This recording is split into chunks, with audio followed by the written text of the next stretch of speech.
Thank you. I'm excited to be here. I feel like I know a lot of you without knowing you through Chris and Julie and Sophie, and I hear a lot of the stories, and that's very exciting to hear what's going on in this small but simple but profound place that's got a lot of love and expertise and care in here. It's amazing when I walk in here. It's like walking into some magical place, and it's magical here. The equipment and the technology is great, but it's the people that make this place special. So my background is, yes, a lot of coaching and training sessions over many years. How I got into the industry was I grew up short, skinny, tired, and depressed. So I was playing basketball in high school and college, and not many calls for white 120-pound point guards at 5'7". So I figured I'd better do something to help myself, and plus I wanted to feel better. So I stumbled into a weight room one day, and there was a guy there who took me under his wing and taught me and helped me and talked to me about eating better food and doing some strength training, and it profoundly changed my life in a short time. And I connected. And then after I went out in the world a little bit and realized I couldn't sit behind a desk for more than 10 minutes, that I had to figure out a way I need to make a living. So I took what I was learning myself and I started working with people. And at that time, there was no personal training. So my ingenious business model was to call up everybody I knew and say, I'll work with you for a month for free. And if you like what I'm doing, you want to pay me, great. And if you don't, tell some of your friends about me. So that turned into a business from 1984 on till today. So I had to scratch my own itch because I wanted to feel better, and then I got hooked on helping people. And it's been a passion of mine and obsession for almost 40 years. So every time I thought about doing something else, I just would end up not quitting because nothing else ever gave me that feeling of seeing people get better, lives improving, families improving. And I realized a long time ago, we're all pretty much similar inside. We're different on the outside, and we present differently, but when it's all said and done, everybody just wants to be happy. And if you don't feel well, it's really hard to be happy. So you get help feel better, they're happier. Happier people make a better world. So that's how I break it down, right? Because when people say, I want to lose weight, I want to do this, I want to do that, when you drill down to it, you want to be happy. And they think that that's going to make them happy. And sometimes it's the start, and they realize there's other things it takes to be happy. But again, if you're in pain, if you're tired, if you're weak, and you're depressed, you don't feel well, you gotta help people change at that point. So that's kind of the 40 years in 2 minutes. But some of the things we're going to discuss tonight are what I've gotten to experience working with people. And I've had the opportunity to work with quite a few people for a long period of time. Some as long as 32 years, many as long as 20 years. So I've aged with my clients, okay? But I've got the opportunity to see what happens when they start doing important things at 65. They can go through 95 with kind of qualities of life. People that can go from 50 to 80. There's a big difference in those decades, right? We have people here of all ages, but you guys know, right? You change, and a lot of things get harder as we get older physically, right? Not easier, right? And you want to know where you're going, not where you've been. So if you're 50, you want to know how can I be at 50, 55, 60, 70? You're not interested anymore in looking in the rearview mirror about what can I be at 35. You've already been there, right? So I've seen that, I've experienced that, I've experimented, but I realized how profound doing the basics are, okay? So the principles that I have experienced with people, helped people with, and watched work are strength training, number one. We'll talk a little bit more about that. Detoxification, sleep, stress management, which A number of things come under that, like gratitude, meditation, breathing, purpose and community, nutrition. So those are the foundational things that when people will do most of those things for a long period of time, everybody gets dramatically better. Some people it's a miracle for, other people it helps them sustain what they've already got, pretty reasonably good health. So I just recently had a longtime client, friend, second mother of mine just passed away 2 weeks ago, 3 weeks shy of 96. And we started together when she was 65. And she had polio when she had her third child in her 30s, and she had severe scoliosis. So when I spoke with her doctor when we first started, the doctor said, well, I hope you can keep her out of a wheelchair for the next year, because that's where she's going. I said, okay, well, let's try. Well, when she died at 3 weeks shy of 96, she never was in a wheelchair. Okay, the worst it got was a walker. And so she had extreme health span along with lifespan, but she had 2 months shy of full health span. Okay, strength training, some nutrition, some good sleep, a little gratitude, strong sense of purpose, strong sense of community. Okay, so I've experienced that. Okay, with people. I have a woman who's 79, just retired from being a first grade teacher, taught first grade for 56 years. Now, can you imagine getting down with first graders at 78 years old, having the energy, right? And she quit because she wanted to do some traveling, not because she was physically unable. They usually try to get rid of you, but I think in the public schools they can't do that, but I'm sure they would have liked to, but she was legendary, okay? Strength training twice a week, 24 years, some good nutrition, some good sleep, a lot of gratitude, okay? I could tell you a lot of stories, okay? 85-year-olds are still on the golf course, still going to their businesses every day because they want to, not because they have to, right? So if you've got energy, if you've got vitality, if you've got strength, life is good. Chinese proverb says, a person with good health has 1,000 dreams. A person with poor health has only one dream. Okay? So to some people, the one dream is, for most, to get better. Some people feel so bad, the one dream is to die. Right? Okay? So you can keep dreaming, you can keep living your dreams if you've got the energy, the vitality, the strength, the enthusiasm. Okay? Without that, I'm not sure how many people really want to be alive. Okay? So, Pete, that's great. That quote kind of sets up to going a little deeper in health span versus lifespan, because it's different. A lot of times, people talk about both. So, based on what you've seen, you shared some great stories tonight about clients that, were supposed to be in a wheelchair in a month, and, 32 years later, they lived a full life. So talk a little bit about what is the difference between health span and lifespan. I think that sets the table for what we want to dive into tonight. Right. Health span is being vital, right? Is being energetic, is that if you didn't know how old you were, how old would you be?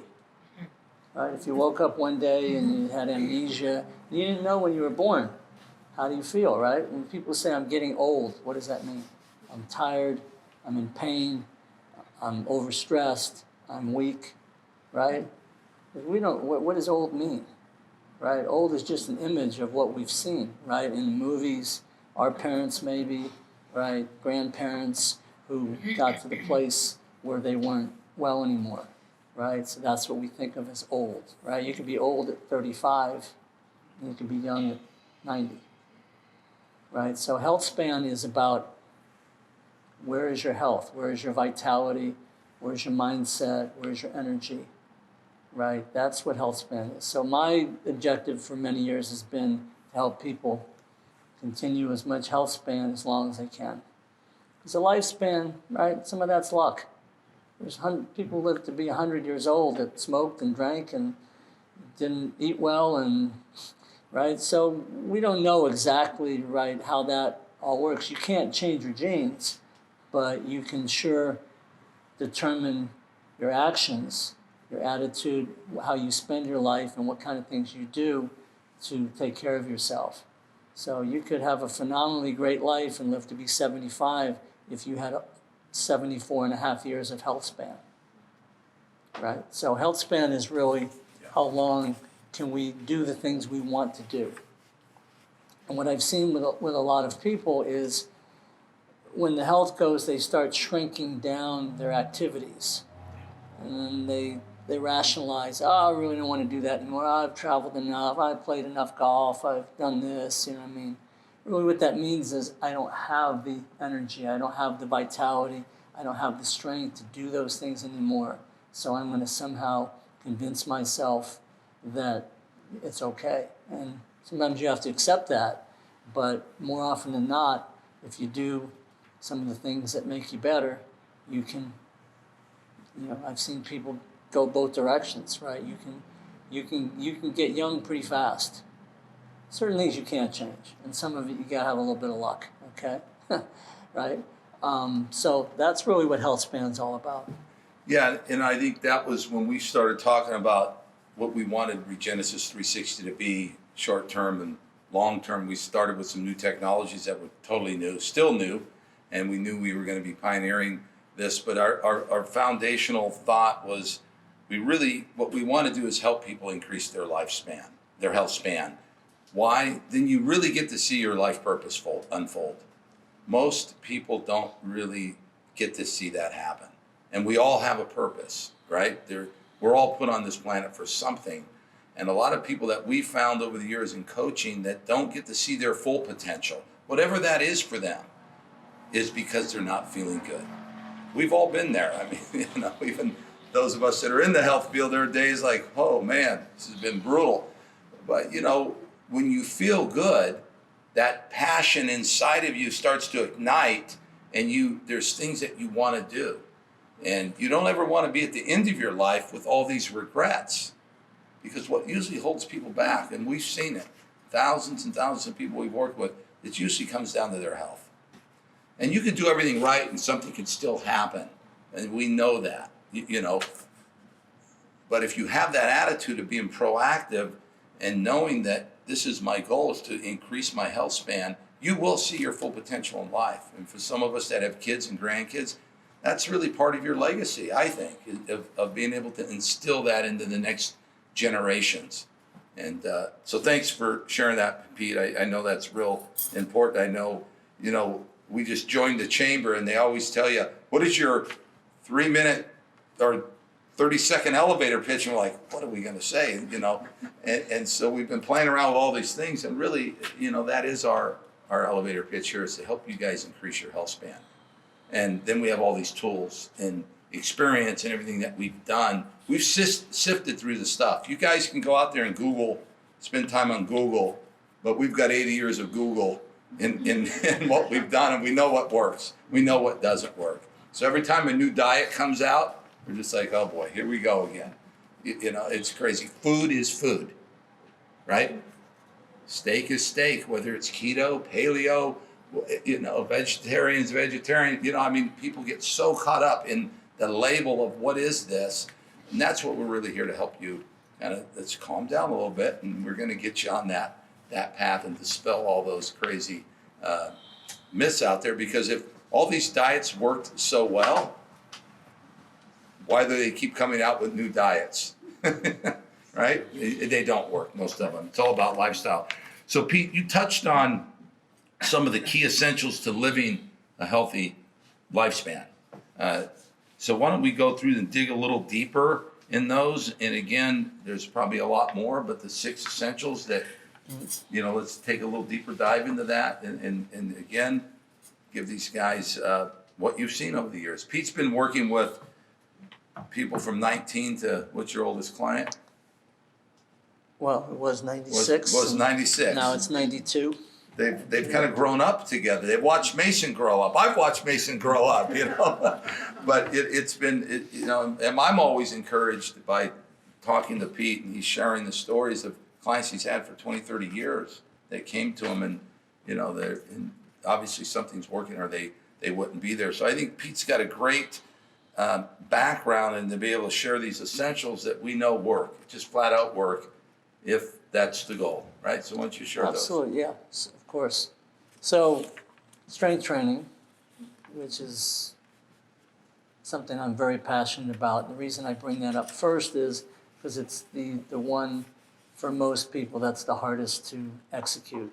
It's the one that's least understood.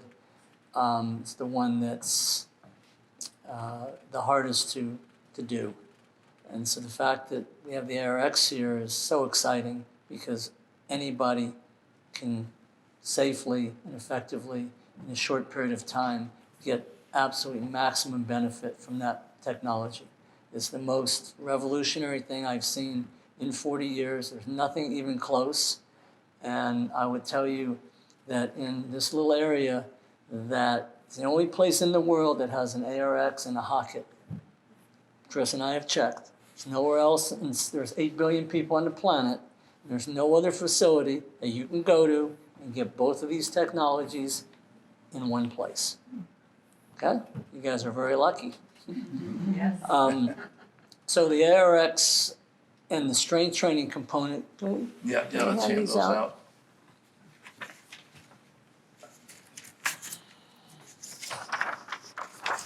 Thanks. So you'll get one of these in a second, but Dr. Doug McGuff, who is he's an MD, he's an emergency room physician, and he's been a very strong medical advocate of resistance training for over 20 years. He's probably the biggest advocate in the medical world of strength training. And this is, when you see this, nothing influences the human body more than resistance exercise. It's a pretty bold statement, wouldn't you say, from an MD? Nothing influences the human body more than resistance exercise. So that's why I put it number one.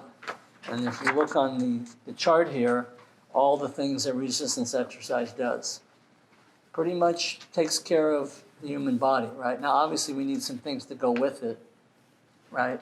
But how many people in this room know more than a handful of people that consistently do resistance exercise and have for years? You know more than anybody in this room, know more than 5 people close to them, family or friends? But Dr. Doug McGuff's saying this is the most important thing you can do for the human body. But yet nobody in this room, except for maybe Chris and I, have 5 people in our lives that have done resistance training on a consistent basis. Okay? So it's the most misunderstood, it's the hardest to do, and there's a reason for it because it's too technique dominant, it's too time dominant, it's too intimidating, it's too safety dominant, okay? And it's very difficult to do. But how many in the room have been on the ARX and have used it? Okay? So those of you who are using the ARX now have experienced how doable that is, right? Once or twice a week for 22 minutes with a coach, done safely, has a profound impact. So that's why we're so excited about having that here, because after doing this for 38 years, and I coach people still, it's very hard to do. It's very hard for people to do. People do it, but I would say it's 10% of the population. Now we have something that 100% of people can do. Pretty exciting. Okay, so resistance training, if you're not doing it, please do it for yourself. And if you're doing it, please realize how good of a thing you are doing for yourself. Even if there's moments you go, is this really that important? Oh, God, this is really hard. I got other things to do. It's kind of expensive. You know, your mind will try to take you out sometimes of the things that you've realized are important for you to do. But after a while, like anything you do, sometimes the honeymoon wears off. Well, honeymoon hasn't wore off for us because we're still training after 40 years, right? And I would say half the people I work with really like to work out once they learn how to do it properly. And half really don't like to, but realize they need to.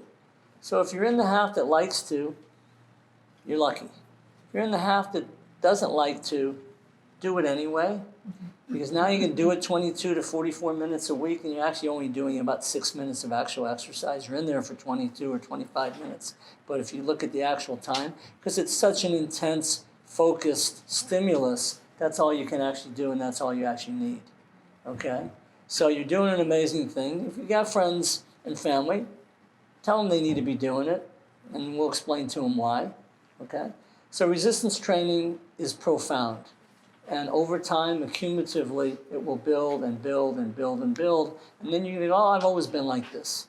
Not. Because if you compared yourself after you've been doing it for 6 months or a year or 2 years compared to where you were before, there's nothing even like it, okay? And it's the number one reason that people end up in nursing homes and incapacitated is because they don't have the strength to live their life anymore. And none of those people thought it would be them. They all thought somebody else, yeah, maybe my mother, maybe my grandmother, maybe my uncle or my aunt, but not them. Nobody thinks we're going to get weak and diseased and can't take care of ourselves. So when you can't get out of a chair and out of a toilet seat, you can't live independently any longer. It's because of lack of strength. Right? And along the way, your whole metabolic system deteriorates. You get sarcopenia, you get dinopenia. Sarcopenia is loss of muscle. Dinopenia is loss of strength. And now what happens is the whole system breaks down. It's like the foundation of a house. You get termites, you start eating the walls and the foundation, and you got a problem, right? So that's what's going on in the human body, okay? So do it, whether you like it or not. Convince yourself to like it, but convince what it does for you, okay? And usually if you hang in there long enough, you'll start to really appreciate it and you'll stop fighting it, because we're meant to be uncomfortable for a period of time.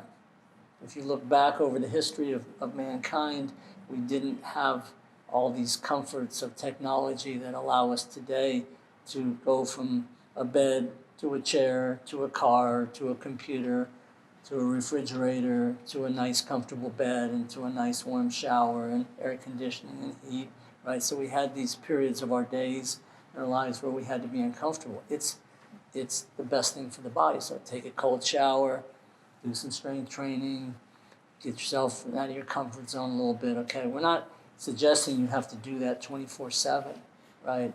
But even short periods of fasting, all these things, right, are very beneficial to the body, because that's what the body was designed for. So we have a little sign in there that says, get comfortable being uncomfortable just for a little bit, okay?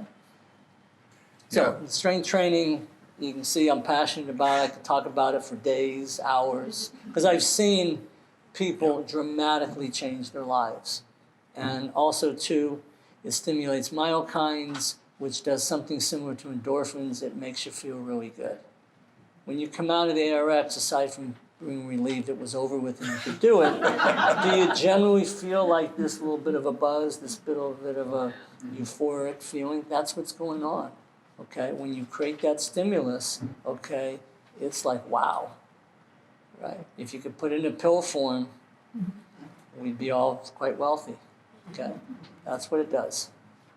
Yeah, you know, like Pete was saying, that's what really got us to focus on DRX, because we wanted to serve a really unserved market. Most people that go to the gym are either overtraining or undertraining. And here's the thing that happens. At age 30, whether you like it or not, you're losing bone mineral density and you're starting to lose muscle. Sorry, you know, so like Pete was saying, nobody ever thinks they're going to get into an assisted living home. If you go visit some of them, and I encourage people to do that, it's not 80, 90, and 100 years old anymore. It's starting a lot younger today. And those are strictly because they can't take care of themselves, lack of strength. And when you look at the statistics, it's quite inspiring to me that why we want to educate people on why that is so important. If you were to just pick one thing, that's the most important thing you can do. Just one. You got to have one magic wand wish. It would be strength training, because of, you know, like what we were just showing you here, the benefits. 2 million people a year fall down and fracture bones. 2 million. It's more than cancer, heart disease, and anything else that statistically in numbers of amount of people affected per year is 2 million people that fall down, and a lot of people end up dying from breaking bones. So we're not here to give you all the negative stuff, but that's why we're so passionate and why we found a tool like the ARX, because there's a lot of gyms out there, but it's not getting better. There's a lot of gyms out there. Obesity keeps growing. What we have out there is not working. It's just flat out not working. So we wanted to have tools to give you guys that, we're all busy, that can really accelerate what you need to do so that you can have a healthy lifespan. So Pete, why don't we talk about number 2 that kind of backs in to the strength training, because when you're strength training, there's some other things you really need to be doing. Number 2 on the list would be Nutrition. So get good at eating well. And that can mean different things to different people, right? There's no one particular way of eating that works for everybody. I would say, if you ask me, and people always do, well, if there was one style of eating, if you suggested it to 10 people, that it would work well for 8. As people get older, carbohydrates are much more difficult for them to process. So I would say moderating the carbohydrate intake for most people becomes very important, and getting the majority of the carbohydrates from vegetables, some fruits, and limited amount of other grains and things of that nature. Having adequate protein, which is a lot more than most people are doing. Adequate protein is essential. So many studies have been done on the importance of protein, especially over the age of 60. Protein requirements go up, and it's a big part of sarcopenia as well. So you don't need to eat excessive protein, but you need to eat adequate protein. And we don't have time to go into it tonight, but you can talk to the folks at the center here. What does that mean? What does that mean for you? Okay? Often it's as much as a gram per pound of ideal body weight, okay? Which for most people is way more than they're eating. Now we can get into what if you're a vegan or a vegetarian, and these are, it all depends on your situation, lifestyle, what you're willing to do, not do, but educate yourself, right, and learn about some of these things because they matter, okay? Learn to eat quality food most of the time. Okay? What you're doing 80 to 90% of the time matters. It's not the occasional pizza, the occasional French fry, the occasional dessert. It's what are you doing day in and day out? Do you have a plan for yourself, right? Do you wake up in the morning and you have a pretty good idea of what you're going to do for yourself that day? Do you have the food you need at home? If you're going to eat out, do you know the places where you can get what you're looking for? Or are you just kind of hoping that it all works out? Okay? When I ask people to keep a food log and don't change anything, when we sit down and we go over it, it's often much different than they thought it was. And you think, how's that possible? People must know what they're doing. Well, with the human mind is pretty creative. And so people often think they're doing what they want to be doing. It's just like 90% of people who join gyms and don't go keep the membership. Well, why would they do that? It's not that hard to cancel it. They do it because somewhere in their mind they think if they're a member, they're actually going. It's nuts. Well, I'll start next week, I'll start next month. It is nuts, but that's what goes on. If you look at the industry statistics, 70% of people who join gyms don't go. 25 don't go even once. Okay? So don't fool yourself. Figure out what you're doing. If you're not sure what to do, and or you need help doing it, get some coaching, but get good at it. Learn to enjoy healthy food. If you eat enough of it, you will start to enjoy it, and you figure out what you need more of and what you need less of. But it's something really worthwhile to do because it will greatly determine probably 70% of your health. That's a big number. Okay, so you can always use the extreme example of the person, the aunt or the uncle who lived to be 95 and didn't eat that well and drank and smoked, but probably not going to be, I wouldn't roll the dice on that one for yourself. As well as you're not going to have a great health span along the way, right? So it doesn't have to be perfect. You just got to figure out what is it for you. So what I could how I ate in my 20s is much different how I ate in my 60s. Okay, so you need to evolve with where you are at that place in time. Okay, that's the shortened version of a very lengthy, big subject like nutrition. Yeah, and some of you guys have gotten some of our documents, and those of you that haven't, we can definitely email you. We have a whole thing just on protein. Where does it come from? How do you weigh it? What is the measurement? And like Pete was saying, it's not 1 pound per body weight that you have gram of protein to your body weight that you are now. It's what you believe your optimal body weight is. And so whatever you think that is, let's say it's 150 pounds, then you're going to be between 120 and 150 grams of protein if you're exercising the way you should be exercising. Okay, and you would say, oh my gosh, that's a lot of protein. No, it's not. We were doing 2 to 3 grams of protein per pound of body weight in the bodybuilding days. That was a lot of protein. That was stupid. We didn't know any different, but you were still in our 20s. You could do everything wrong and everything works. And then you point to that and go, wow, this must be the right way to do it because you're young. Your metabolism's. One more thing on Yeah. that. Today you guys sampled some of the bars and the shakes. Today it's some amazing stuff.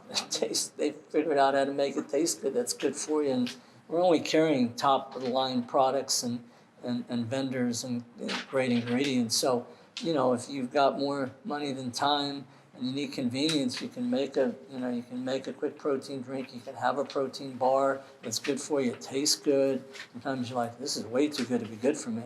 But they figured it out today. You can go over to Lassen's and Pacific Cal Fresh and other places like that.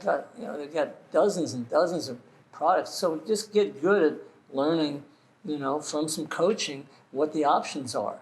You can make a meal today in 2 minutes if you know what you're doing. It doesn't have to be, because time and convenience really is a big barrier for a lot of people.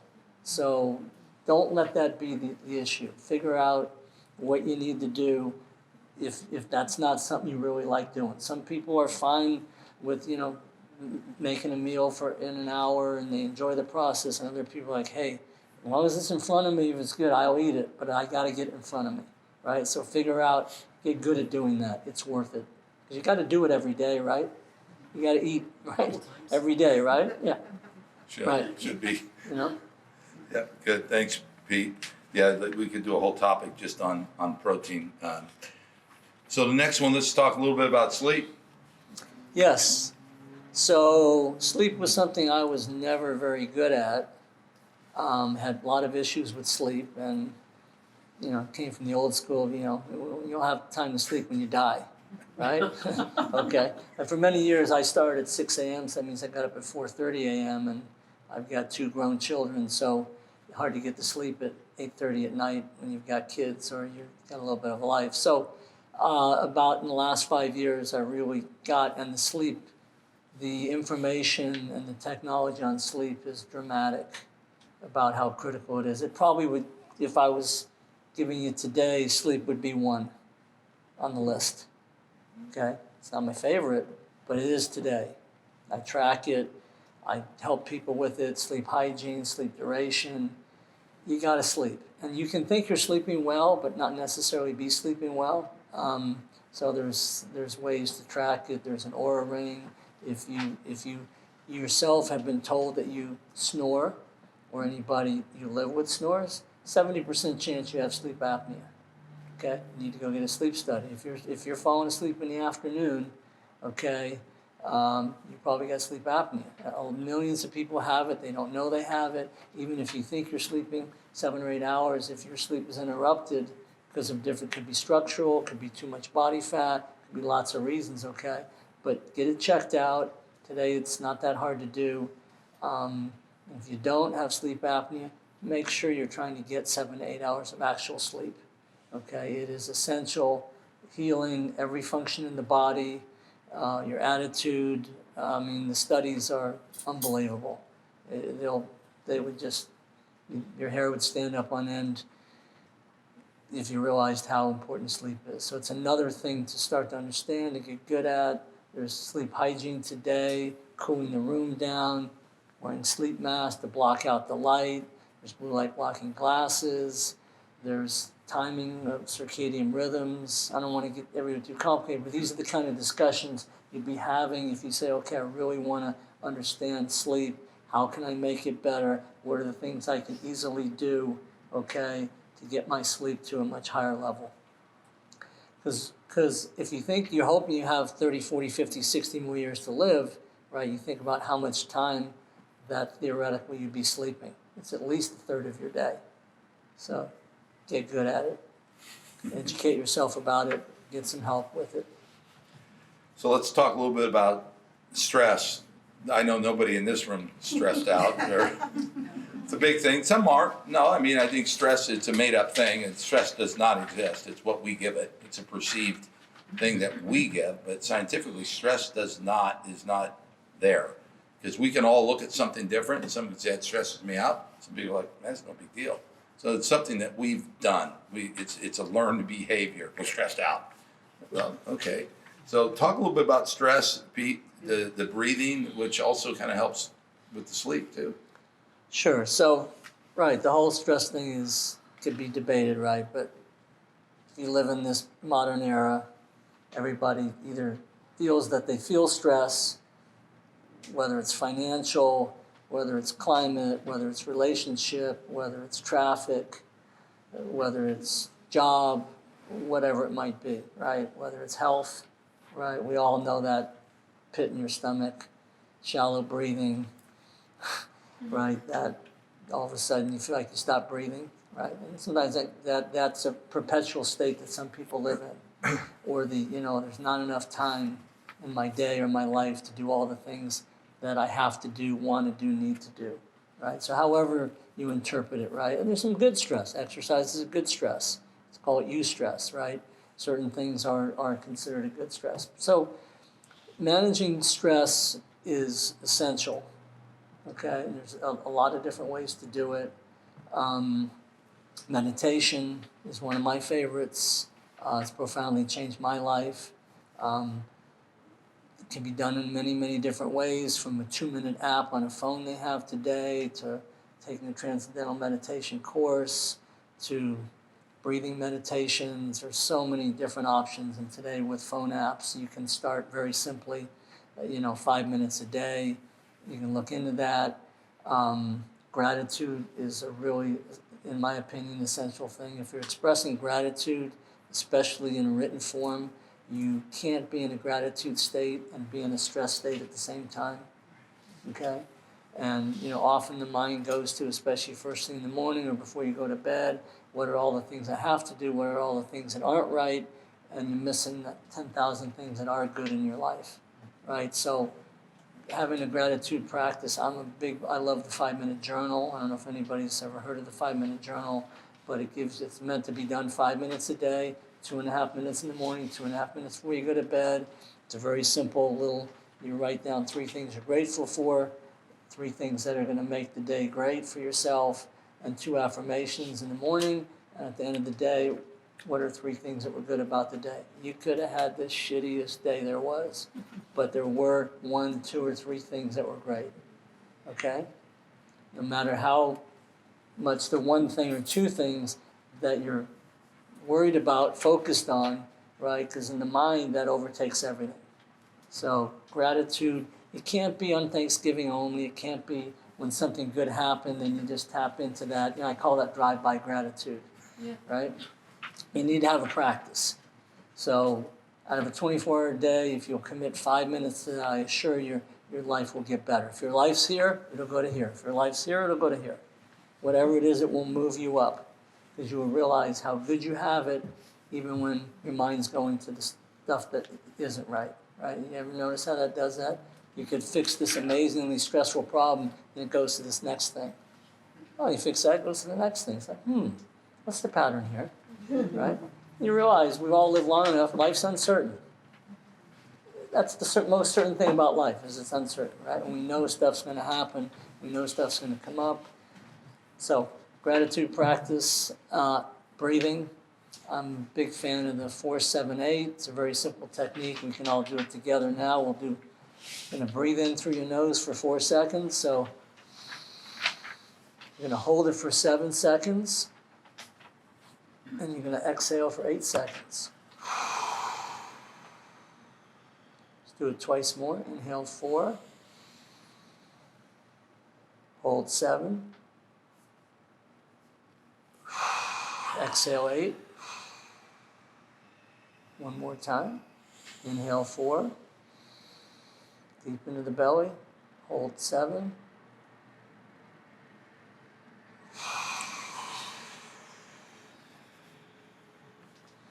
Do that for 2 minutes. It's amazing. You can even do that driving. Just don't close your eyes. But that's a very simple, what I would call going from a sympathetic stress state to a relaxation parasympathetic state. It will literally change you quickly. That doesn't mean if you're really stressed about something, the problem went away, but you're momentarily, you get to detach from it, right? And then sometimes the breathing can go on for a long time. So it's a very simple technique. Catch yourself when you are thinking about something that has your troubling you. You literally might be breathing up here real shallow, and that's not good for us. So learn to belly breathe. Make sure you're doing that. So that's the stress. And obviously, if you feel like the stress thing is just chronic for yourself, you really tap into some of these things. You might need some therapy. You might need to reevaluate your life, right? But meditation, breathing, and gratitude can probably handle 80% of it. Good, thanks, Pete. So let's touch a little bit on the 5th one, which is community and service that you found over the years with the clients that really continue to just get better and better. All these things are tying in. You're seeing these 6 things that are consistent, right? So yes. Talk a little bit about the community. Majority of the folks who are happy and have good health spans have a connection to their community, whether it's the family and extended family, or it's their actual community itself. Okay, they're part of, they're active in their lives, they're contributors, they're giving back, they're participants. Okay, they tend not to be isolators, or if they tend to be introverts, they're still involved in that way. And then they have a strong sense of purpose, whatever that is. It could be grandchildren. It could be a nonprofit that they're connected to. It could be continuing the work that they've done for many years and choosing not to retire, but to stay active. Retirement's a tricky thing. So I'm not telling anybody they shouldn't retire, but if you're going to retire, make sure you've got some stuff going on that you feel connected to and purposeful. Right, and that can change. I've seen people, their purposes change. It doesn't mean you're born with one purpose only and that's all you do. You can have multiple purposes, right? So being connected, and don't wait till you're retired to have a purpose. If you're actively working now and that's not your purpose, okay, your career, your job isn't your purpose, tap in and see what it could be. It might be an hour a week that you're involved in something. It might be volunteering. It might be, extending what you know to somebody you know. You know what I mean? So the purpose and the community are really important. And that's part of your emotional health. Thanks, Pete. So the last one of the 6 that you found over the years is detox. Yes, detox. Love that Hocket. I wish I had one at home. So detox is very important.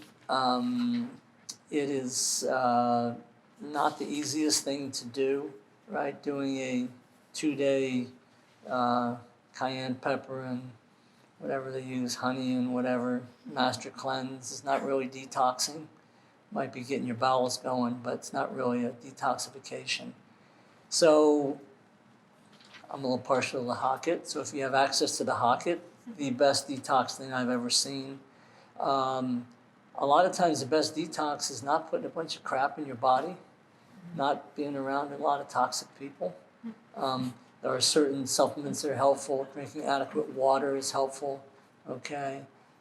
There are certain things that Coach Chris can talk to you about, certain cleanses that are definitely helpful, right? So there's different levels, right? You can't avoid toxins. You just try to minimize them, and you're trying to move stuff through the body, okay? And often I say the best detox is just, like I say, limiting what's coming in, because you can't always get everything out. But if you have access, use the Hocket. It's my favorite. Well, you know, most of us have probably heard in reading and research that the underlying cause of most disease is inflammation, toxicity and inflammation. The more toxins you have in your body causes the inflammation to go up. So that's always the goal is how do we mitigate inflammation in our body, because it's tied to so many different health challenges. And as Pete was saying, there's a lot of things and everybody's at a different place. We still got to walk out that door, breathe the air, drink the water, and you know, all those other things. So detox is important, but everybody's at a different place. Yeah, we believe the Hocket's the greatest tool, but if you can't do the Hocket, there's other solutions too. There's a lot of things that are wrapped up in just detox. So thanks, Pete, sharing on those 6 things. And I really wanted him to share those 6. You know, sometimes we feel like we have to complicate things. You know, Pete and I were talking about it, getting ready for this, and you know, what did he want to share and everything, and you know, what has he found over 40,000 sessions and working with people for years. These 6 things have been the essentials, and we can point to that and say this is success. This is all the people that he's worked, the people that I've worked with, thousands and thousands of people. You could start pointing to what are the consistencies that everybody's doing that are getting results long term. It's just like probably 2 or 3 times a week I get a call from somebody, I'm sure Pete does too, they got the next greatest weight loss program.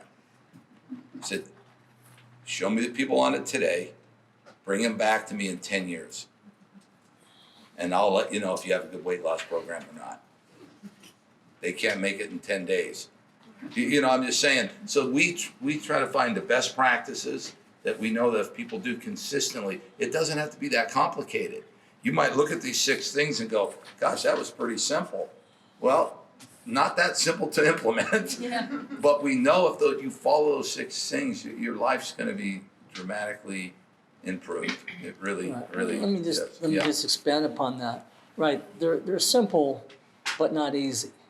Right, so it's about developing habits. Right, so for each of the principles, as we went through them, right, just scratching the surface, right, you could just start with one at a time and say, okay, what habit do I need to develop? Does everybody in here brush their teeth? Yes, right. Why? But since you could remember your parents threatened you, or you brushed your teeth from the first time you had teeth, right, and you were convinced, right, that that's what you had to do. Does anybody stop and go, should I brush my teeth this morning? Do I have time? Do I like it? You just do it, right? Right? Do you ever stop and think about doing it or not doing it? No. You might have missed 1 or 2 days in your life, right? Okay, but not much more than that, only if you're hungover, right? Okay? But my point is you can develop that habit with anything else, right? It's even if you start with, okay, you commit to 30 days of implementing, okay, I'm going to eat this particular way, 1 meal a day. I'm going to do 2 minutes of breathing for 30 days. You do 2 minutes of breathing a day for 30 days, you can probably continue that on because you're going to feel the difference and it'll become a habit, right? You could take the next year and just break these things down and say, okay, every month I'm going to embark on a new habit, right? So it's the habits create the actions, create the success. Right? Because if every day you got to stop and go, what am I going to do today? You know, it's too hard, right? Because you got all these other things you have to do, and you got to work backwards. You got to say, okay, how much time? I'm a big believer in morning habits. That sets the tone for the day, sets the tone on what you're going to do, right? So if you don't have a morning routine, you need to create one. So how much time do I need to prepare myself to have the greatest day of my life? Right? Do I need to be relaxed? Do I need to be fueled? Do I need to take a cold shower after a warm shower? Do I need 5 minutes of meditation? Do I need 5 minutes of gratitude? Okay? Mine's an hour and a half. Okay? When you're going to get up at 5 instead of 6, it's a big deal. But that hour is so worth it to me, I'm willing to go to bed an hour earlier. not watch Sports Center. Can you imagine the sacrifice? But seriously, the morning sets the tone for the day, right? You're telling yourself what's important to you, right? If you haven't planned out your day before you leave the house, the day will plan you. Now you are prey to the world. Yeah. But if you leave that house grateful and rested and nourished, and you've got the stuff you need, and you got a chance at a great day. Thanks, Pete. Let's talk, we've got about, we want to be on time, so about another 10 minutes here. Let's talk about reverse engineering as it relates to the aging process. And before Pete starts on that, this is really, really important. We were talking about a client that I am still working with right now. I've been working with for about 4 years. And it's been a journey for him. He's 62. He's lost about 50 pounds. He's probably got another 30 to go. And he was frustrated the other day. And I said, look, I'm the coach. I'm not going to be the guy that's going to play kumbaya with you and tell you everything you like, because that's what everyone else does. And we have a good enough relationship that I can give him the tough love. I said, you have thrashed your body for 50 years. Thrashed it, not just made wrong choices. You worked hard at destroying your body, okay? It's not going to get fixed in 4 years. That's when we talk about re-engineering the aging process. Pete, why don't you dive into a little bit more of that, because I think that's where a lot of people get stuck, of where they are today and how fast they want to get there. Sure. So if you think about wanting to be a kick-ass 100-year-old, okay, what would that look like? You'd be able to squat down and pick up a great-grandchild, lift them up. You'd be able to carry your groceries. You'd be able to walk to the mailbox, or you'd be able to walk to wherever you wanted to go. You'd have enough strength to sit up properly. You'd have enough agility to move. Okay, right? So are you doing the things today that will allow you to do that 10, 20, 30, 40, 50 years from now? You might say, well, why would I bother doing those things if I can already do them? Well, because most likely you're not going to be able to continue doing all those things if you're not doing them now. Okay? Will you have enough? If you don't have enough strength today to do everything you want to do, are you going to have enough strength when you're 100? I use the 100 because I think that's all possible. Okay? You live long enough, technology is going to get better. Question is, will we have enough resources? That's another question. We have enough financial or planetary resources, but we won't discuss that tonight. So you have to reverse it backwards, right? Is my body, is my brain, right? We haven't even talked about brain health. It's good for the heart, it's good for the brain, right? Exercise is the best thing in the world you can do for your brain, amongst some other things. Not elevating your blood glucose too high on a consistent basis, next best thing for your brain, okay? Nutrition, stress management, next best thing for your brain, okay? So your brain won't continue to work well 50 years from now, 40 years from now, 30 years from now, 20 years from now, right? If you're not doing those things on a regular basis. So we have to reverse engineer it. Imagine, okay, would you put that food in your body if you're 98 today? You can go both ways. You go, hey, I lived this long, who cares? Yeah. Or you can go, okay, I want to live to be 110. I need to really, I need to take good care of myself. I always ask my clients, I said, would you do that for your spouse or your child or your best friend? Are you treating yourself as well as you would treat your child, your best friend, your spouse, your loved one, your grandparents? Are you guys treating yourselves as well as you would treat them? Most people treat other people close to them better than they treat themselves. Are you loving yourself at the level that you will take the time, the effort to care for yourself? It's really what it comes down to. If you see someone you know or yourself, you're not doing good things for yourself, just say, hey, is that a loving thing to do? We generally don't abuse ourselves, right, if we're loving ourselves. Just like we wouldn't abuse somebody else, right? But we You know, those of us who've had children know that you will do things for your child that you never thought imagined you do for yourself. Get up 3 a.m. and change crap and do all kinds of stuff, right? Take them places and do right. So, or our parents, or our grandparents, and so on, right? So you got to get to that level where you're willing to do that for yourself with the basics, right? And not the negative self-talk. That's part of self-engineering, right?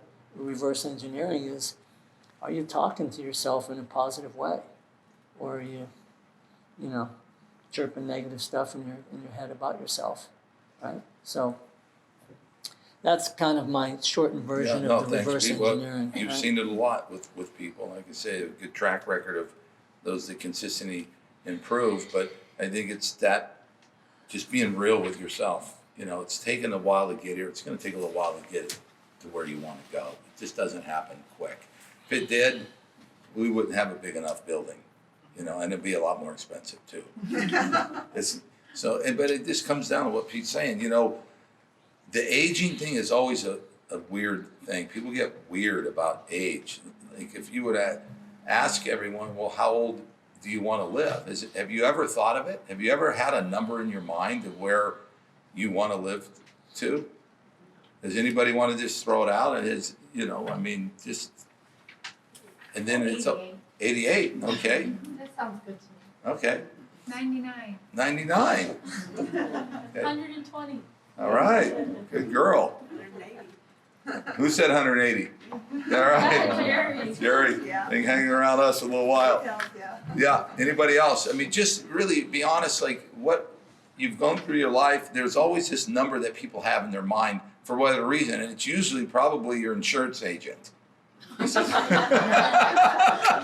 And you know what's interesting? I just read a statistic the other day because I love this aging thing, is these people selling life insurance die before their clients. Stop. Because they're talking so much about what the age is when women die versus men. That's all they're talking about. So guess what happens? They just program themselves. Real quick, and then we'll let Pete finish off. But on this topic, I think it's really important. When I was 21, 40 years ago, wow, I was listening to a guy lecture at Stanford. His name's Walter Bortz. And, at that time, he was the world's foremost expert in gerontology, studying people that were 100 years and older.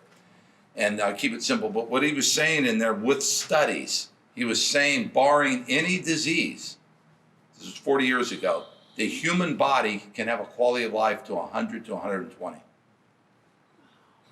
So arrogant 21-year-old going, I never want to be average. I set a goal back then to live to 160. I don't know why that number came to me.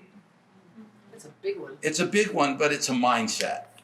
Yeah. We don't know what's going to happen to any of us day by day, but it is a mindset. So think about it, not right now, but as you go tonight, what is that number for you and why? I just have a lot to do. A lot of things I want to get done. I still got to catch up for her. So who knows what the number is, but it's interesting. We get programmed. A lot of times it's your reference point to your parents or your grandparents. You go, well, my parents only lived this long, or my grandparents, and it's genetic, and so maybe I'm never going to live. I've had people say, Chris, if I make it to 70, I'll be happy. I'm thinking, man, it's way too young. Just getting started. So Pete, you covered a lot tonight, and I know we could talk her forever and just kind of I'm good till 12 tomorrow afternoon. So yeah. Whoever wants to stay, happy to talk. Yeah, I'll let him give some closing remarks, and then we do like to have time integrity. So if some people do need to leave, as we promoted from 6 to 7, we want you to be able to do that. But if you want to stay and ask questions, you're giving us permission to keep talking. And so Pete will talk. He'll answer again until you get all your questions answered. And for some of you that haven't had a chance to, see the Hawk and the ARX, I can take you back there, let you see that, and you guys can fire away with Pete. But before we open it up for Q&A, Pete, any final comments? Just kind of bringing it all together. Well, first of all, I applaud all of you for coming tonight. Not because I'm talking, but the fact that you've come, you've taken time out of your evening, your week, to hopefully be better, right? To learn something, hopefully to implement something, maybe to be inspired, to reinforce what you're doing, maybe to think about other things that you can add to what you're doing, right? So I applaud all of you. Right? There's a lot of people here who are invited, handful show up. And that's what I've done since I've been doing this and in my own journey, right? So I'm learning something new all the time. What I'm doing today and what I talked about is different than it would have been 10 or 20 or 30 years ago. I didn't even know about the Hocket 2 years ago. We got one here for you guys. It's amazing. I mean, Hocket and the ARX, right? So things evolve. I mean, the beauty is there's so much today, right? And that's great. It's also sometimes a little overwhelming because you can read 20 things and think you got to do all 20 tomorrow, and then you do nothing because you're like so confused that you're not sure the last article you read. So what we talked about tonight, those I believe are the foundational principles. I mean, you can, but they all make sense, right? I didn't throw out any like magic tonight, did I? You sleep, eat, breathe, right? Move, right? Okay, right? Express a little gratitude, right? Quiet your mind, right? Be part of your community, have a purpose. It's pretty revolutionary, don't you think? Right? Right. Well, sometimes we don't realize, right? We have what we need for our health, but life gets in the way, and a lot of people selling a lot of stuff out there to try to take you off course. Okay. So anyway, I applaud you all. I love what's going on here at the center. I'm hoping to be able to, in my own way, 200 miles away, continue to contribute, to be down here more often. But special, really special. I mean, this place is magical, I will tell you. I've been around a lot of stuff in my 40 years. This is a special place. So if you guys don't already realize it, because it is damn special. Well, thanks, Pete. And it's, I know a lot of you, he's not here, so a lot of times people don't know, but Pete has been a big part of Regenesis 360, as well as my wife and daughter. And Arian, you didn't get a chance to meet Arian earlier when I was introducing the staff, but another one of our staff back there, ARX coaches. My life. And as a client, I came here and I became an employee. I believe and live everything they talk about. Well, thanks, Arian. And that's the culture we want. And Pete's been a big part of that, even though he's in the background. He's been a great support of mine, one of my mentors. Even though we're the same age, he's a go-to for me quite a bit. There's a lot of stuff that he stays ahead of that I'm not. That, we balance each other out. But Pete, thanks. It's, Appreciate that. 40 years, man. Doesn't happen that often. So,